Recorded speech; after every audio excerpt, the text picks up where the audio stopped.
ओम तत्सत। ओम श्री परमात्मने नमः। ओम श्री गुरुवे नमः।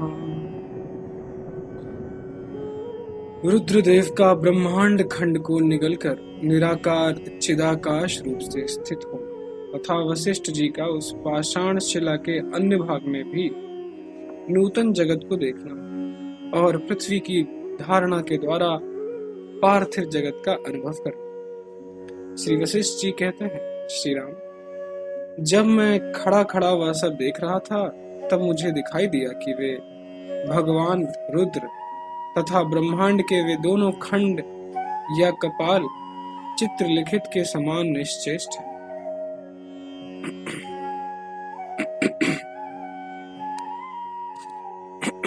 तदनंतर एक ही मुहूर्त में आकाश के बीच रुद्रदेव ने ब्रह्मांड के उन दोनों खंडों को अपनी सूर्य रूपणी दृष्टि से उसी तरह देखा जैसे द्युलोक और भूलोक को देख रहे हैं। फिर पलक मारते मारते उन दोनों ब्रह्मांड खंडों को अपनी श्वास वायु के द्वारा खींचकर उन्होंने पाताल गुफा के समान मुंह में डाल लिया। इस प्रकार ब्रह्मांड खंड रूपी दुग्ध सागर तथा मिष्टान्न राशि को अपना ग्रास बनाकर वे भगवान रुद्र उस समस्त आकाश में चिदाकाश रूप होकर अकेले ही रह गए।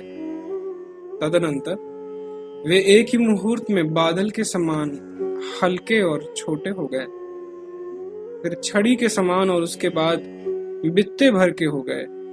तत्पश्चात जिन्हें वैसे विशाल रूप में देखा गया था वे रुद्र मुझे कांच के टुकड़े की एक कणिका के समान दिखाई दिए। इसके बाद मैंने आकाश से दिव्य दृष्टि द्वारा देखा, वे परमाणु के बराबर हो गए थे। परमाणु रूप होने के पश्चात वे अदृश्य हो गए। इस तरह भरे पूरे जगत से लेकर रुद्र शरीर तक वह सारा महान आरंभ मेरे देखते देखते शरत काल के मेघ खंड की भांति विलीन हो गए। श्री राम, जैसे भूखा हिरण छोटे से पत्ते को निगल जाता है, उसी प्रकार भगवान रुद्र ने जब इस प्रकार आवरणों सहित समस्त ब्रह्मांड को उदरस्त कर लिया तब दृश्य रूपी मल से रहित केवल चेतन आकाश रूप शांत परमात्मा परब्रह्म ही शेष रह गया। उसका न कहीं आदि है न अंत, चिन्मय आकाश मात्र ही उसका स्वरूप है।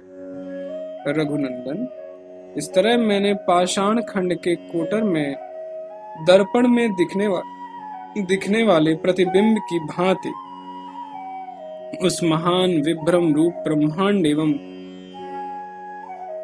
उसके महाप्रलय का दृश्य देखा था।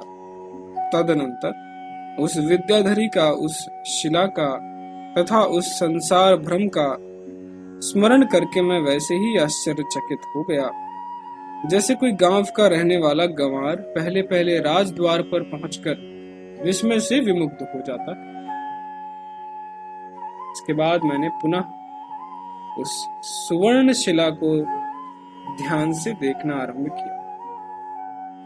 फिर तो मुझे काली के शरीर में स्थित हुए संसार की भांति उसमें सर्वत्र नूतन सर्ग दृष्टिगोचर होने लगे। वह घनीभूत मंडलाकार सुवर्णमयी विस्तृत पाषाण शिला एक रूप में ही स्थित थी और संध्या काल के मेघ की भांति परम सुंदर दिखाई देती। इसके बाद मैंने आश्चर्यचकित हो उस शिला के दूसरे भाग के विषय में भी उसी परादृष्टि से विचार करना आरंभ किया। विचार करते करते देखता हूँ तो उस शिला का दूसरा भाग भी उसी तरह जगत के आरंभ से ठसाठस भरा हुआ है। वहां पूर्ववत एक छिद्र आकाश में नाना पदार्थों से सुंदर संसार बसा हुआ था। उस शिला के जिस जिस प्रदेश को मैंने देखा वहां वहां दर्पण में प्रतिबिंब की भांति मुझे निर्मल जगत का दर्शन हुआ। रघुनंदन, तदनंतर चेतन आकाश स्वरूप निर्विकार अनंत एवं सर्वव्यापी ब्रह्म रूप से स्थित हुए मैंने जब समाहित चित्त होकर देखा तो अपने शरीर के भीतर ही मुझे सृष्टि रूपी वृक्ष एक अंकुर के रूप में स्थित दिखाई दिया। जैसे डहरी के भीतर रखा हुआ बीज वर्षा के जल से भीग जाने पर अंकुरित हो जाता है, उसी प्रकार मेरे भीतर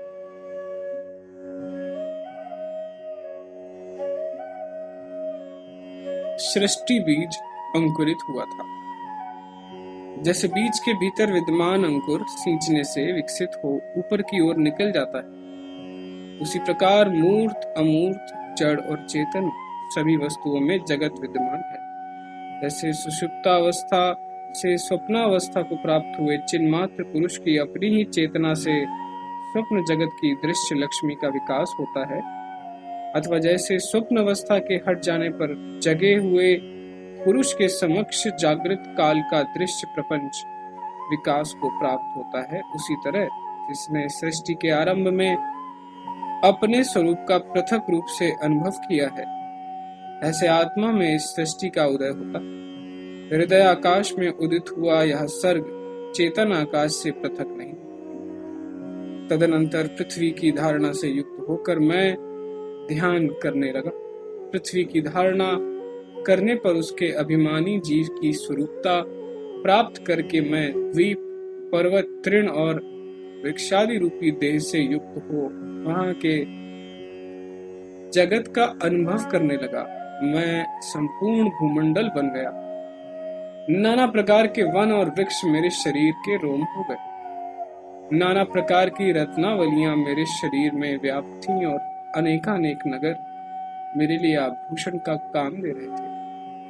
पृथ्वी का रूप धारण करके मैं नदी, वन, समुद्र, दिगंत, पर्वत तथा द्वीप नामक प्राणियों के भोग स्थलों और जंगल समूहों से व्याप्त हो गया।